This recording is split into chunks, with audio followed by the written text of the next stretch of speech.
I have holes in my shoes. Indeed. Hi, welcome back to Cues and Tips. Hola. I am Dr. Angela Graves with Hearing Healthcare Center in Evansville, Indiana, and this is the man with all the questions. Alex Nantz, also with Hearing Healthcare Center in Evansville, Indiana. You look quite lovely today. Well, thank you. This is my Christmas fashion. And you look... Is this your alpaca lunch? Actually, this is a llama. There's Okay. a vast difference between llamas and alpacas. So llamageddon. Which is better than the alpaca lips. That's true. And the earrings and the shoes. Yes. Yes. And I'm just... You're looking functional today. I am? You're looking functional today. I'm looking ready to do my job. So speaking of the fashionable and the functionable... Such a good segue. Yes, it is. It's almost like it was planned. Almost. Almost like it was planned. It kind of was, and it kind of wasn't. She planned it, I didn't. Hearing aids. Hearing aids. Hearing aids. One of the big reasons why clients are afraid to get hearing aids is because the way it makes them look. What is some of the counters that you have for that?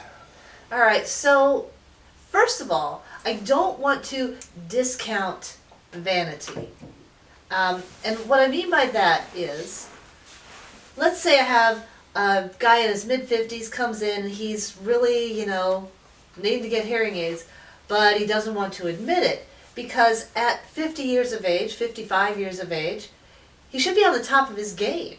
I mean, he's put the time in, and now some 35-year-old punk comes in, and he's like cutting edge. So vanity is not so much, in this instance, not so much, look at me, but hey, don't forget about me. Don't write me off.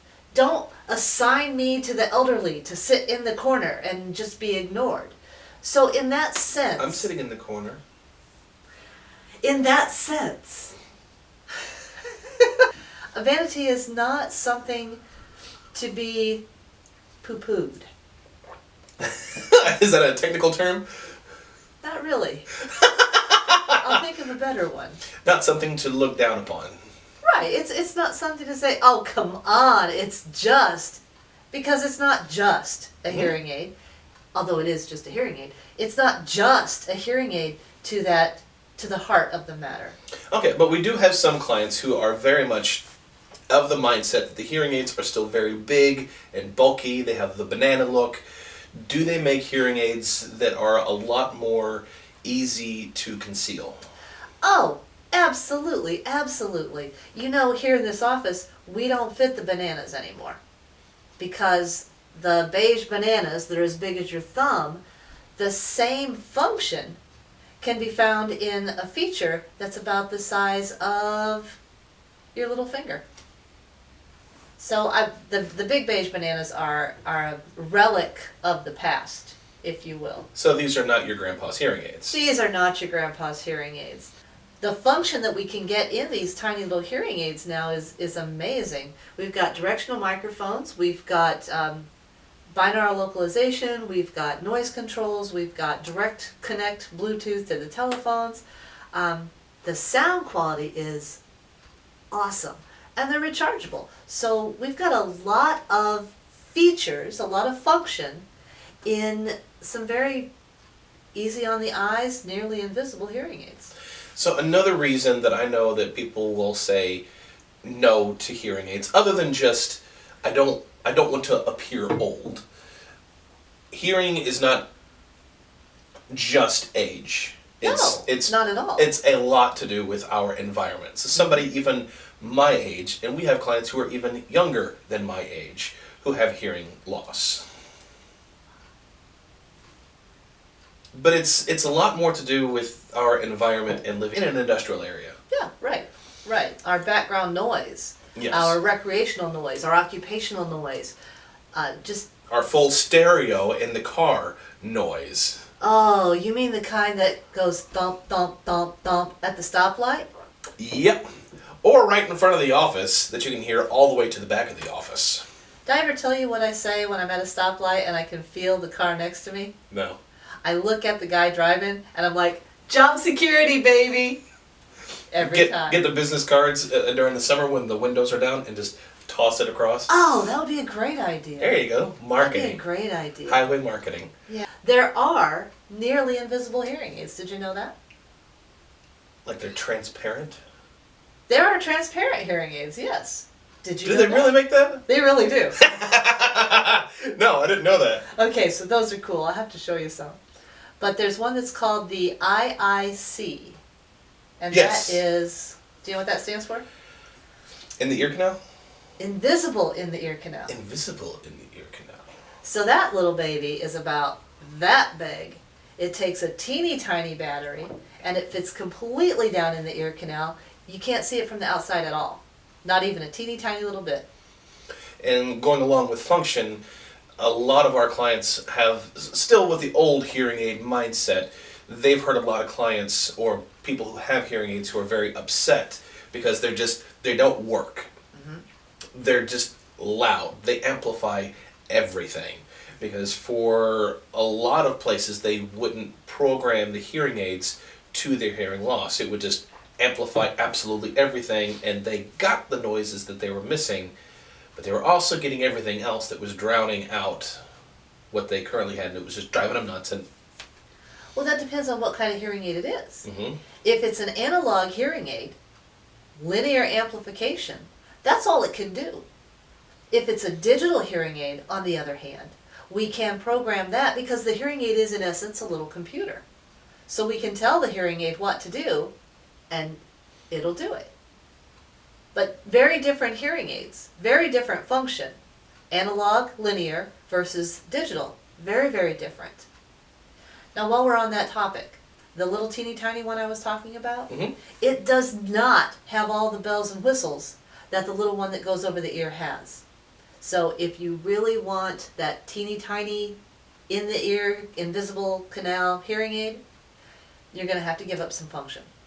So there's no direct connect. There's no directional microphone. The teeny tiny one really truly is a one-trick pony. Once we get it programmed, it's going to do a great job. But it's a one-trick pony. It is not an automatically adjusting computer program. And you often would warn the clients who want those that go straight in the ear. Oh, absolutely. That their hearing loss is not going to match what those hearing aids can do. The hearing loss will match what the hearing aids can do until the hearing loss changes. Yes. Until the listening environment changes. Which is why you like for them to get the over-the-ear ones, because there's a little more play. Oh, there's a lot more play. So if their hearing progresses When their hearing loss progresses. or decreases, Right. then you are able to reprogram their current hearing aids to match what they have, whereas the ones in the ear, they're maxed out. I don't want to say maxed out.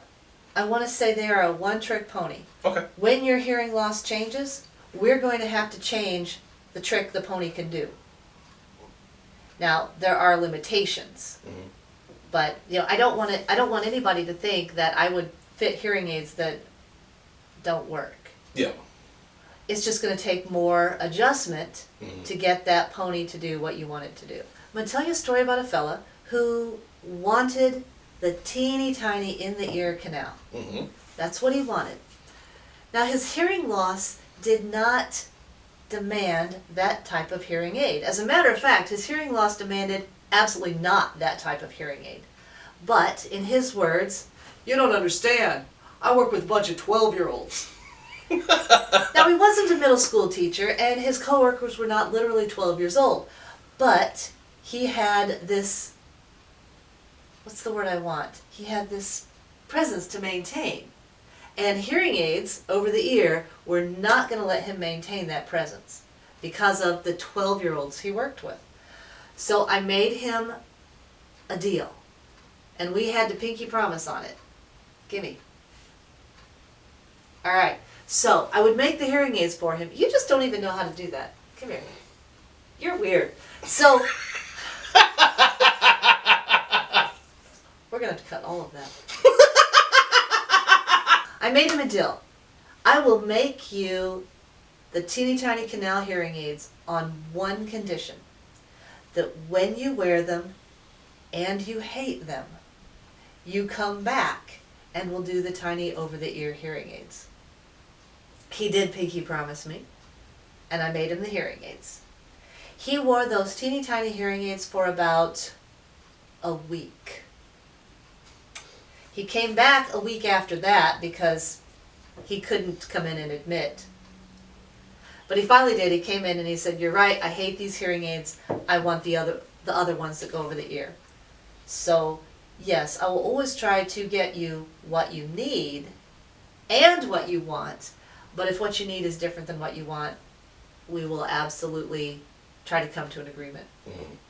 Definitely advocate for what's going to work best for their loss. Right. If you have the opportunity to get a bright color, I was just going to comment on the colors. I would absolutely recommend a bright color. Not because I want to flash the ears to everybody, but should you drop a hearing aid on the carpet, the one that matches your skin and your hair is probably going to match your carpet better than, say, bright purple or red or blue or something like And that. didn't we have somebody who does a lot of yard work and it fell out into the grass? Yes, and he wanted bright orange so he could find it in the grass. Mm-hmm. Yeah. That's all I have for fashion. Cool. Well, thank you so much for tuning in to Cues. And tips. That's right, it is. You did that right. We got it the second You time. got it right, okay. We'll see you next time. Bye-bye.